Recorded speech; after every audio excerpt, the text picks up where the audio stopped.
Hello and welcome to the Dear InfoSec podcast from the Information Security Forum. In this episode, you will step into the near future and perhaps learn how to cope with the uncertain times in which we find ourselves. And now, on with the show. Hello and welcome to the Dear InfoSec podcast, where we talk about, tackle and even solve some of the many problems that practitioners confront every day. So if you have a problem and need some help, get in touch at dearinfosec@securityforum.org and we'll assemble a team of experts to look into it and advise. Today's episode is all about possible futures of the internet and the web, the place where we all live now. Just thinking about how fast that technology has become the bedrock of pretty much everything we do. That CrowdStrike issue that hit the world a while ago certainly underlined that dependencies we have, and I'm sure it's going to change us in all kinds of ways in the near future. And we're looking into that near future because we are drawing on some work by the organisation that oversees Australia's net domain, the .au domain, that's AUDA. It ran a scenario generation exercise very similar to the ones we do for Threat Horizon, looking at plausible futures for the net as a whole and how that might shape the way we live. Really fascinating work. We'll make the links available so you can have a look, dig into the detail. Some really interesting conclusions, well, not conclusions, some interesting ideas. Certainly got me thinking. But here to talk about that work is Sophie Mitchell, Chief Communications Officer at AUDA. Hello, Sophie. Hi, Mark. Thanks for having me today. Yeah, good to have you here. It's truly international as well. We've done quite a lot of these recordings. So where are you abouts in Australia? Where are you? Excuse me, AUDA is based down in Melbourne in the south of Australia. Excellent. Yeah, good to have you. And just a quick question to locate you in the sort of net's, the web's history. When did you first become aware of the net and the web, and which was the first browser you used? Oh gosh. My memory extends all the way back to the 90s, I think, was really when I became aware of the web. It was really when I was in university that it became a tool people spoke about. But of course, you had to go to the library to access the one computer that could connect you to it. And it was really only used for email in those days. And it wasn't until I started my first corporate job where, while we still might have had access to a typing pool, we did all have computers and use the internet from time to time. And you've asked about the first browser, and I did have to cast my mind back. But I remember the logo on my desktop, and it was Netscape, which of course lost the browser war, but yeah. I still remember it. Yeah, Netscape Navigator. I think my first browser I used was Mosaic. I had a friend who was a developer, and so he was using it at work. And we did spend most of a weekend just browsing the internet and going, "Wow, look, you can see things about all kinds of stuff." Just fairly dull, but astonishing, because the internet was something you went to, wasn't it? At that point, it wasn't something that was just there in the background of everything we do. That's exactly right. Yeah. Also here is Matt Finch. I think you've been on this podcast a couple of times, Matt. Matt is from Oxford Side School and spends more time in the future than anyone else, thinking about the future than anyone else I know. So yeah, Matt, are you really clued up about the future? Are you building a bunker, stockpiling champagne? It's lovely to be with you both. I'm not currently building a bunker. I think it's less about living in the future than living with uncertainty, which is that strange mix of anxiety and doubt, but also hope that things could be other than they are. And so that creates a very strange take on the world sometimes, where you look at it and think all of this stuff is more mutable than we think. And then sometimes less surprising, the changes don't come when we expect. So maybe I'm, wandering lonely as a cloud, like sort of Wordsworthian poet, but not presuming to know where the clouds are going next. No, indeed. Yeah. Who wouldn't want some more poetry on the Dear InfoSec podcast? I think we should maybe have a poetry corner every now and again. But Matt, I don't know, I'm making some assumptions here, but you're a bit younger than me. So what was your first experience of the web? Was it MySpace or something like that, or Dig, or I don't know? Do you know, I'm one of those lovely people who's exactly on the cusp of Generation X and Millennial, and therefore at the very tail end of high school, Netscape Navigator, email address, definitely going straight into the MySpace generation, but I'm such a turn of the millennium kid. So weirdly, the first thing I remember doing, interestingly, with the internet was I got a school email address that would let me email externally. And of all the bizarre things to do, I emailed an art cinema that was like the local cinema that showed odd movies. And I'd heard about this movie coming in like 1998 called I Know What You Did Last Summer, which of course is just a slasher movie teen flick. Yeah. But Yeah. at this time, it hadn't come out yet. And it sounded like it might be this art movie about these teens who are like haunted by the loss of one of their friends and all this. So I'm emailing Nazis and going, Whoa. is this movie an art movie or is it like a slasher flick? Wow. And they emailed me back saying, listen, it's just going to be in all the multiplexes. So Right. Wow. very strangely, that was my really first use of the internet, was to try and get access to movie news early, but by emailing spurious questions to an art house cinema. Great that they responded as well, though. Wow. Yeah. Well, did you see the movie? Were you deeply disappointed that there wasn't more anguished teens in there? Well, funnily enough, the thing that happens, I think, is we watch movies and we project our own feelings onto them. So I watched it and was like, this is a trashy movie. But the movie in my mind was better than the movie I was watching. You should write a screenplay for that. Yeah, exactly. The ways that we fill things out with our own imaginations, which is also like scenarios work. I love the way that you even quite hollow things with a lot of meaning sometimes, like pop songs. Yeah, well, I think that's what the great things about scenarios is, that it does play on some of those very human attributes, doesn't it? Sort of people ponder, they think, they speculate, and that creativity that's latent in a lot of people, just the way you think about the world daily. I wonder if that might happen, and some of those thoughts are quite weird and stray and random. But I think that's part of what galvanizes people when they do scenarios. Don't know, Sophie, if you found that sort of that creativity really sort of came to the fore, because certainly reading those scenarios, they just were very provocative. They just had lots of novel thoughts in there. Thanks, Mark. We had such fun creating them, and that was both the outer team who really came together and pondered deeply what the future might look like. But then, of course, while we threw lots of ideas at the wall, we then gathered a large range of external stakeholders from a range of industries. And that was equally powerful just to get their insights. And you're right, the creativity, the buzz in the room was so lovely to see, because it's not often you're asked or you get to spend time in your day job to do that. So really eternally grateful for both the team and those external stakeholders who came and helped us. It was a great lot of fun, and I'm glad you say that comes out in the scenarios. Yeah, definitely. Yeah, there's some. I mean, they definitely, because one of the ways we use them is to explore some of those extremes, some of those sort of poles of the way things could go. But I don't know, Matt, do you always find, I think we've talked about this before, the sort of storytelling aspect of it is really useful. And but as well as that luxury of creativity, because I think Sophie's right that in a lot of people's jobs they just don't get to do that very often. Yeah, I think it's a combination of systemic thinking and storytelling. So it's a chance to look beyond our own role in a given system, but then almost imagine, what if those roles were recast? What story is going to unfold around us? And it is playful and it is poetic, but it's strategically consequential, because what you're doing is you're thinking outside of your normal frame of reference. You're giving yourself license to let go of assuming the world is always going to be the same chess game with the same pieces, the same moves, and the same objectives. And the delight of the work is that it is playful and creative, and people get to say, what if things were different? And it's also where the anxiety is of, oh heavens, what if the world is going to be different and I have to play a different game? And I think the sweet spot is this sense of play, but play with consequence. And you hear this term sometimes, serious play.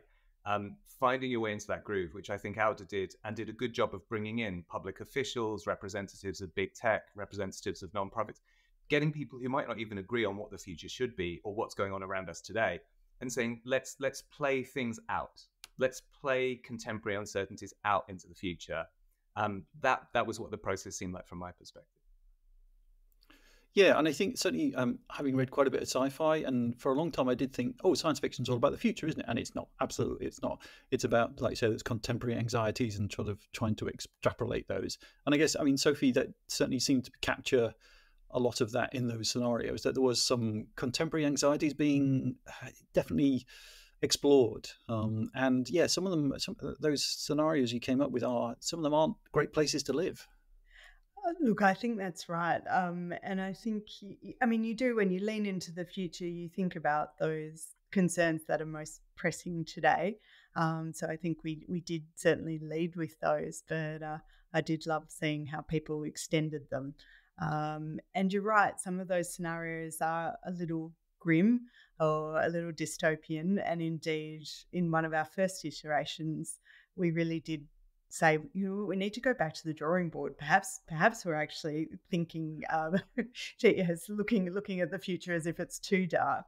And from that came the ecological civilization scenario, where we really did want to inject some hope in about the future. Of course, there is hope, and the future will doubtless have shades of light and dark. So I hope that comes through in all of them. And I think every future scenario, just like our day-to-day living, has challenges and opportunities, and it's about how they're harnessed. Definitely. Yeah, I think so. The three scenarios you came up with was the ecological civilization one, which is very much about sort of reacting to what climate change is doing to the world.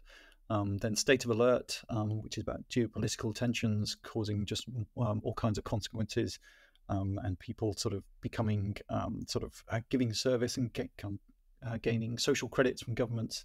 A very fragmented internet in that one. And then the final one, Price is Right, which is rampant corporations and profit. No, it doesn't quite rule, but it definitely drives a lot of those larger organizations to take the place of governments and things. So, but yeah, I would encourage people to, well, I say we'll make the links available, encourage people to read into those. But it was that, I'm curious about how it's going to change what Outer does. I mean, is it, and I guess the reason for doing the scenarios is to sort of prepare for those futures. So yeah, is the strategy work that's followed on from this as well?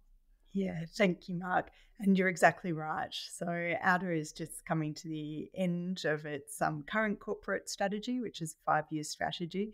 So we knew that in coming to our next strategy, that we would really have to think even more deeply about the future. Of course, when you work in technology, you're always thinking about the pace of change, and there's a lot of emerging technology that's changing what we do day to day. And so we were acutely aware that our future is going to be quite different from our current, and certainly very different from our past. But we knew we didn't just want to iterate our current strategy by a little bit, just tweak it around the edges. And our CEO, Rosemary Sinclair, was absolutely certain she wanted to take an approach with scenarios and do some foresight work. And she had, as luck would have it, worked with Matt Finch in the past. So we were absolutely delighted to connect with Matt again and have him support us in this project. But that was definitely the lens through which we approached it. And we hope, of course, now we've done it, we are spending a lot of time internally, both with our staff and with our board, and of course our stakeholders as well, discussing the scenarios, their plausibility, what those opportunities are for Outer and for the industry. Really, we do see them as a piece of work that the communications industry and certainly the domain name industry can perhaps potentially take and think about what their future looks like as well. Yeah, because I think what I really liked about them was just that assumption that, like you said, the internet is just there and it's just powering pretty much everything. And I think that's because I think there is a Bill Gates quote about sort of overestimating the influence of technology in 1 year and underestimating what it can do in 10 years. And you looked out to sort of 2044, I think. So yeah, the sort of profound impact it can have. But I don't know, Matt, across the scenario work you've done, is there common things you see coming out of this? Just in terms of how people should prepare, or how things are going to change? Quite a big question, I know, but I think about your opening words for this episode, and you talked about the idea of tackling the problems of the day. And in a way, it's about getting a handle on what's going on around us. So in the same way that contemporary sci-fi and contemporary scenarios are being made by the same society, so they contain the same anxieties, same concerns, we're looking at the same things. I can see that a lot of it, people are often coming back to the question of what values will orchestrate and dominate and structure and flavor the systems we inhabit in times to come. Is it going to be that the pursuit of profit and the power of private actors is really going to be the driving systemic force in global governance, in international interactions? Are we going to see a return to national security being a priority, given the conflicts that are very evident in the world right now and some which might still be brewing up? Is it the case that actually our response to climate change is going to have to dominate our policy choices, our choices as a society? I think one thing about the 3 Outer scenarios is actually, for example, climate change is in all three of them. It's really about the values that the world chooses to live by in response to that, which is the issue. And I was thinking about what you were saying about hope and scenarios you want to live in. You know, we look around us in the present day. In the UK during the pandemic, there was a scheme called Everyone In during the COVID lockdowns, which ended homelessness in the UK for about a year. You know, we got everyone off the streets, and the Lancet, the medical journal, said we probably stopped 21,000 infections. We probably saved more than 250 lives, but the scheme didn't even finish the year that it ran in. So it's a bit like the old John Lennon, war is over if you want it. Our present day is a mixture of light and dark with some really dark elements in it. And each of those scenarios just shows a different mix of sunshine and clouds, precisely so we can say, you know, we'd like to believe we're going to live in utopia, or we'd like to believe we're going to do the right thing, but probably the future is going to have compromise in it, hypocrisy, gray areas, challenges. And to me, I see a lot of different organizations and communities wrestling with things. But I think that fundamental element under each of the three outer scenarios is interesting for all of us. You know, is it profit? Is it protecting the ecosystems that keep us alive? Is it our own national security? And the answer might not be a clean or tidy one. No, I think you're right. I suppose I've often seen scenarios as disconnected from now, in some respects, sort of that there is a sort of rift between where you are now and what you think might, you know, those plausible possibilities you explore, but actually they're directly connected. I don't know if, Sophie, you sort of that came out from this. I think, you know, Matt's right in terms of the values, and I guess that's part of the strategy, isn't it? Sort of finding out what matters and what you have to respect and what you have to try and preserve as well. Yeah, that's right. And as I said, it's still very much a live conversation within Outer, but I think hearing from all of our stakeholders and as Matt articulated, that sort of the climate change being one of those core concerns that actually runs as a theme through all of the scenarios, even though it takes a more prominent role in one of them. You know, I think Outer is really starting to think about how environment and sustainability is a part of its future. I also think the other tension, which was obviously about technological advancements and digital identity and identity management, is another really key area for Outer, and how we ensure that our online identities are trusted into the future. And then I think it's also that sort of governance and global governance and trust and control there. But I think Outer, we already play a large role in terms of engaging globally around matters of internet governance. But I think ensuring that we maintain and build that global engagement to ensure the underlying infrastructure of the internet is so critical to ensure that regardless of what happens with global tensions in the world in the future, that the internet can continue to be interoperable so that people can continue to benefit from it.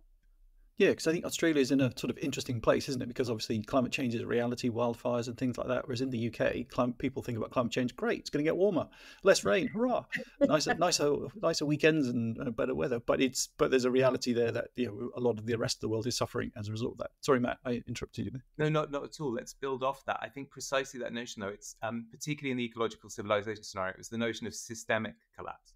Like the notion that globally the climate is changing in the ways that no one can pretend it's not going to reach them because climate doesn't respect national borders. But there's something else to this idea of actually we're really wrestling with the problems of the present. You know, when you talked about the Bill Gates line, I was thinking about there's an economist called Rudiger Dornbusch who says crises happen little by little but all at once. So they come slower than you think and then faster than you expected. So you have the opportunity to be wrong twice, which I love. But actually, when you look at the governance of the internet, you look at the role that ICANN has had and the unusual history which allowed ICANN to exist. You look at those forces that would prepare the internet to be managed through the International Telecommunications Union. You look at the possibility of novel things, disruptions, splinter nets with drawbridges that connect. And all that stuff is around us now. It's not just a 20-year horizon. It's a current political issue. And for InfoSec practitioners who are busy just trying to protect their institutions from breaches or dealing with things like CrowdStrike and updates falling over, actually that stuff is there in the sea you're swimming through. It might seem big or distant or too big to think about, but it is the sea that your institution is sailing through, and it's right here, right now in 2024. So I hope scenarios open people's minds to that possibility of change, which is much closer than we expected, even though it feels far away.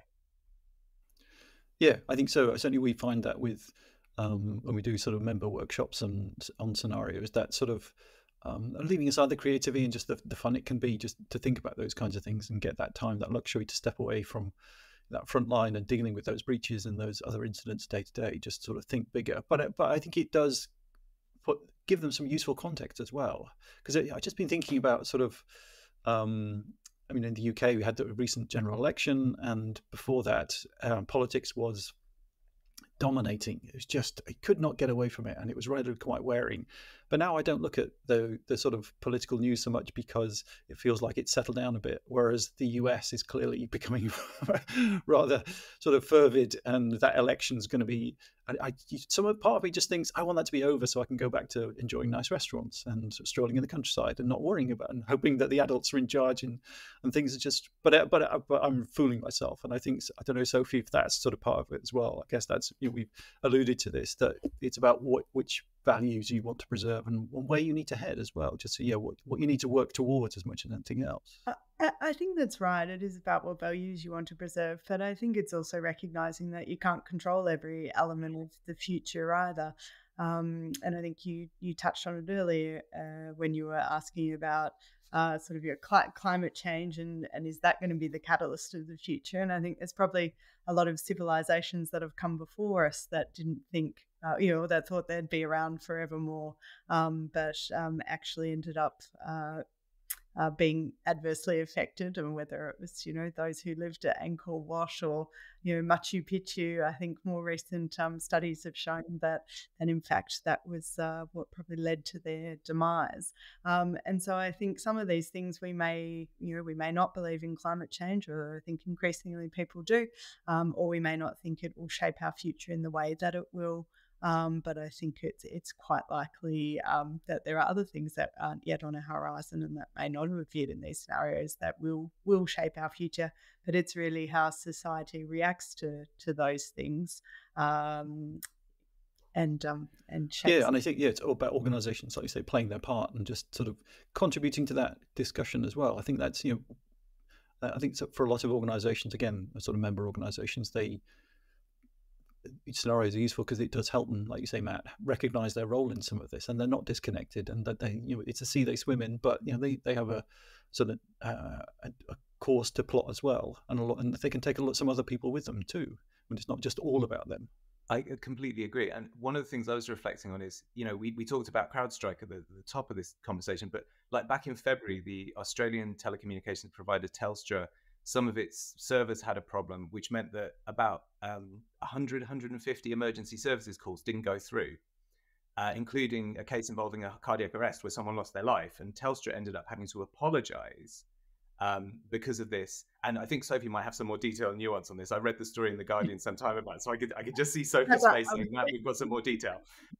But the notion, I was just going to jump in that, sorry, and say it's actually Optus, not Telstra. Oh, I'm sorry. But you're quite right. A large telecommunications provider. You are otherwise perfectly correct.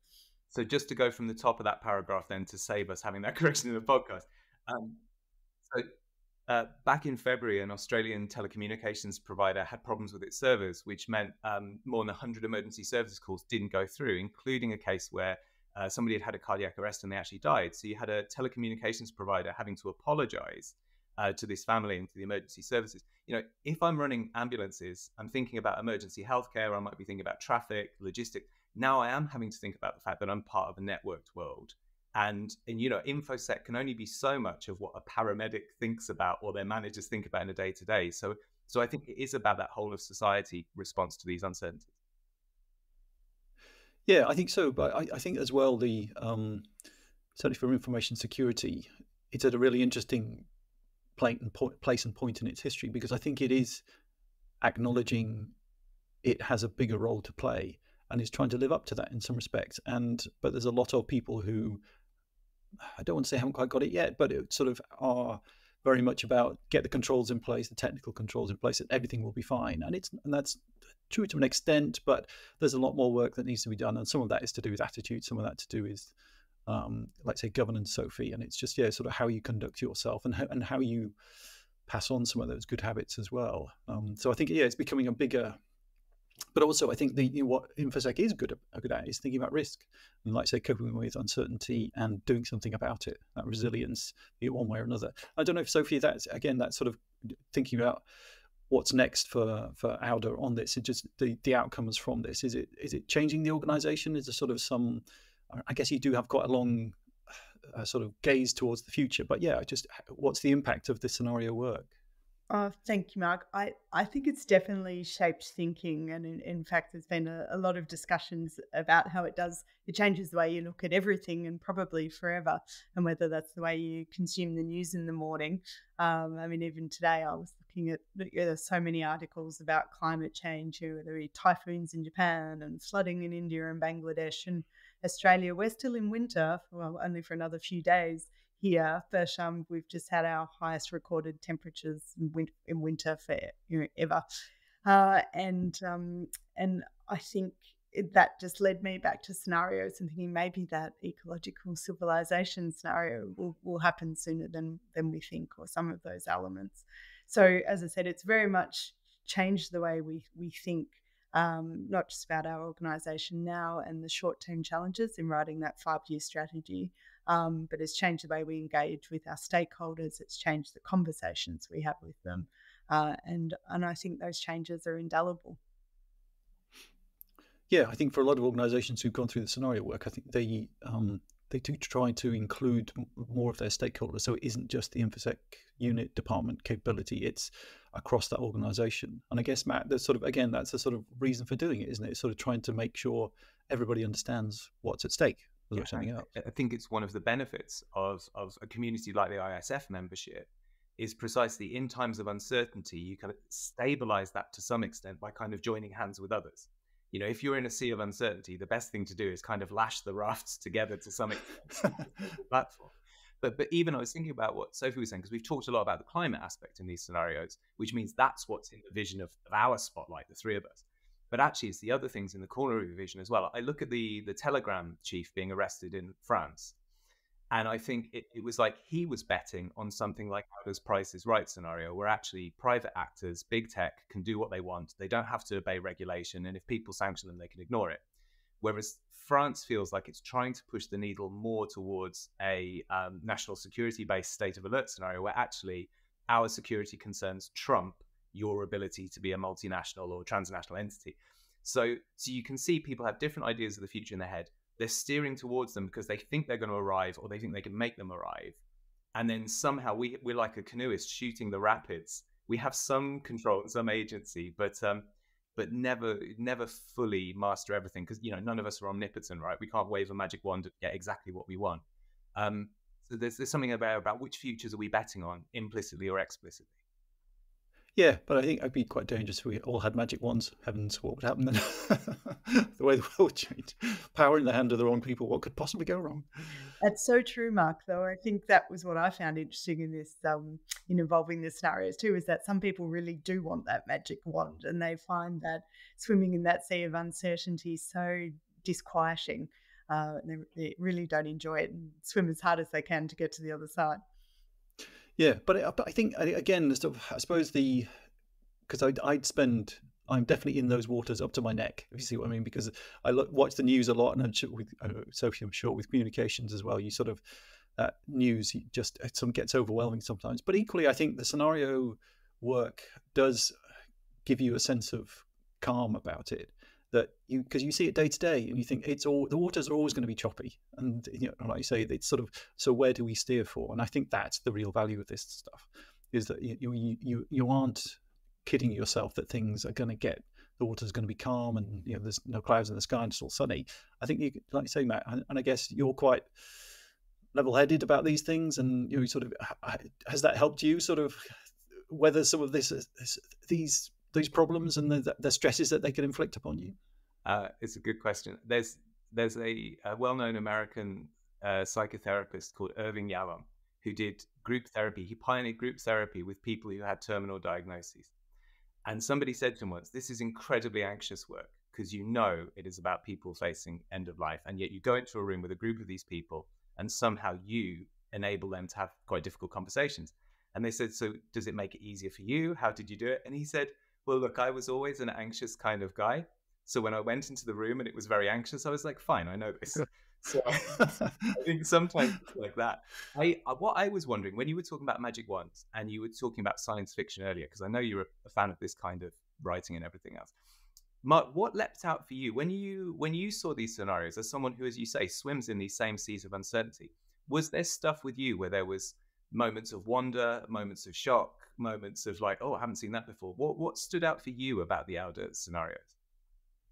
I guess there was, I think I mentioned when I first saw them that I kind of feel I'd read some of those in some science fiction, but equally it just sort of dialed it up a bit as well. So I think it was just the way things could go and how far as well, and just sort of those overriding forces that, and because I like to say, I think it's that the main thing was it connected very closely to where I am now, rather than sort of have that gap between now and the future. I could see the continuum, and I think that was really useful because it certainly grounded it, and sort of I could see which way things might go.